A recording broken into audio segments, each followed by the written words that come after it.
A blessed day po mga kapatid. Dadako po ulit tayo sa pag-aaral ng salita ng Panginoon na matatagpuan po natin sa Book of John chapter 7. So may mga bagay po tayo dito na dapat isaalang-alang or i-apply sa ating buhay. So una po na matututunan natin dito is work not to show off. Show off means i-display ng isang tao yung isang bagay or kung ano man yung meron siya nagiging source ng pride niya. So sa verse 3 po, sinabi ng mga kapatid ni Jesus sa kanya, bakit hindi ka umalis dito at pumunta sa Judea para makita ng mga tagasunod mo ang mga ginagawa mo? Dahil walang taong gumagawa ng patago kung gusto niyang sumikat. Gumagawa ka na rin lang ng himala, ipakita mo na sa lahat. So, sinabi ito ng mga kapatid ni Jesus dahil kahit sila ay hindi sumasampalataya sa Kanya. So, God is reminding us in this passage, in these verses, na kung may gagawin po tayo, lalo na para sa kaharian ng Panginoon, hindi natin ito kailangan ipangalandakan para mapupurihan tayo ng mga tao. Let us not work to impress people or to be famous. Gumawa tayo para maitaas ang Diyos sa buhay natin bilang pagsunod sa Kanya at nang sa gayon mapaparangalan siya at hindi para sumikat lang po tayo. So, pangalawa po, yung appointed time na tinatawag. So, appointed time means happens at the time that was decided. Sa verse 6 po, kaya sinabi ni Jesus sa kanila, hindi pa ngayon ang panahon para sa akin, pero kayo, pwede niyong gawin kahit na anong oras ang gusto niyo. So, alam po ng Panginoong Jesus ang exact time kung kailan niya gagawin yung mission niya na inaitalaga sa kanya ng Diyos Ama. Sinusunod niya yung divine timetable kasi alam niya yung perfect time ni God.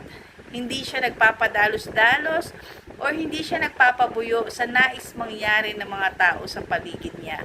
So, maging sa buhay po natin, huwag tayong magpabuyo sa mga tao at madala sa kanilang mga nais.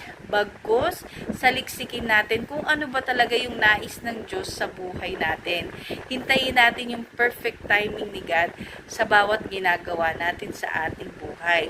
So, pangatlo po, matututunan natin dito that enemies will hunt you. So, sa 11 po, doon sa pista, hinahanap siya ng mga pinuno ng Hudyo. Nasaan na kaya siya? So, ang mga pinuno na galit sa Panginoong Hesus ay patuloy siyang hinahanap at patuloy nilang sinusubaybayan ang mga ginagawa ng Panginoong Hesus. Puno ang puso nila ng pagkainggit at takot na baka mas tangkilikin ng mga tao ang Panginoong Hesus kaysa sa kanila. Kaya gumawa sila ng iba't ibang paraan para itrap ang Panginoong Hesus sa kanyang mga salita or sa bawat ginagawa niya. Kasi nais ng mga Pariseyo na kamuhian siya ng tao at hindi nasundan pa. So, gayon din sa ating mga lingkod ng Diyos. Laging nakasunod sa atin ang mga kaaway natin. Laging nakasubaybay. So, naghihintay na tayo ay magkamali. So, hindi lang yung kaaway, kung may kaaway man na hindi natin nalalaman, pero tinutukoy din dito yung spiritual na kaaway natin. So, kaya bilang lingkod ng Panginoong Diyos, kailangan lagi tayong maging handa. So, gawin po natin yung mga bagay na ginawa ng Panginoong Hesus dito sa story na to. So, letter A po, stay out sa mga lugar na maaari tayong mag-compromise at mapahamak. Kung saan naglalagi ang kaaway, huwag kang tumambay doon. Example, sa sugalan, sa club, saan mang lugar kung saan ka maaaring magkasala. Pangalawa, be humble and separate yourself from the world. So like Jesus did in this chapter, ayaw niyang magmayabang sa mga bagay na kaya niyang gawin at nais niyang mag-glorify si God sa buhay niya. Lagi po siyang nag-i-stay sa presence ni God. So pangatlo po, teach openly at the temple. So, sabi sa verse 14, then midway through the festival, Jesus went up to the temple and began to teach. So, be ready sa mga pagkakataon na ipagkakaloob sa atin ni God sa buhay po natin. Kailangan natin manindigan sa ating pananampalataya at ibahagi natin ang magandang balita na magliligtas sa marami. Let us not stand to speak for ourselves, but for the one who sent us. Na mapaluguran siya at mabigyan ng honor. Makilala siya ng mga tao at ang mga dakilang gawa niya noon, ngayon, at ang mga gagawin pa niya sa hinaharap. So, pang-apat po na matututunan natin dito, look beneath the surface. So, ibig sabihin po nito, examine and i-consider po natin deeper yung mga less obvious aspect of something rather than just its outward appearance. Sasabi ko po kasi sa verse 24, look beneath the surface so you can judge correctly.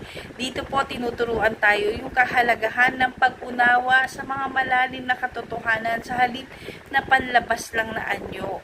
So, hinihikayat tayo ang bawat isa na isaalang-alang yung mga motibo at intensyon sa likod ng mga kilos. Sa halip, bilisan na paghuhusga natin sa mga tao, sa mga nakikita po natin.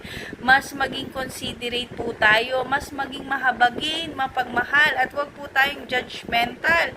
Mas maging maingat po tayo at magkaroon lagi tayo ng mabuting intensyon sa mga tao sa paligid natin. So, panglima po, living water na kailangan po natin bilang lingkod ng Panginoong Diyos. So, sa verse 37, nang dumating ang huli at pinakamahalagang araw ng pista, tumayo si Jesus at sinabi ng malakas, ang sino mang nauuhaw ay lumapit sa akin at uminom, sapagkat sinasabi sa kasulatan na dadaloy ang tubig na nagbibigay buhay mula sa puso ng sumasampalataya sa akin.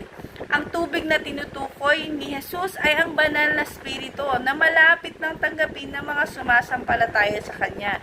Hindi pa na ipagkakaloob ang banal na spirito ng panahon yun dahil hindi pa nakakabalik sa langit ang Panginoong Jesus. So, living water symbolizes the Holy Spirit, the life-giving spirit that satisfies spiritual thirst and produces an inner na pagbabago sa ating buhay. So, God is inviting us. Anyone can come to Him. Sino ka man, ano man ang iyong dinadalang kabigatan, the Holy Spirit will be given, di ba? Sa lahat ng naniniwala at nananampalataya sa Panginoong Jesus. So, piliin po natin lagi na lumapit sa Panginoong Jesus, maniwala, manampalataya, magtiwala, at gawin ang Kanyang kalooban. Papawiin niya po ang lahat ng ating pagkauhaw. So, nawa po may natutunan po kayo. God bless you all po.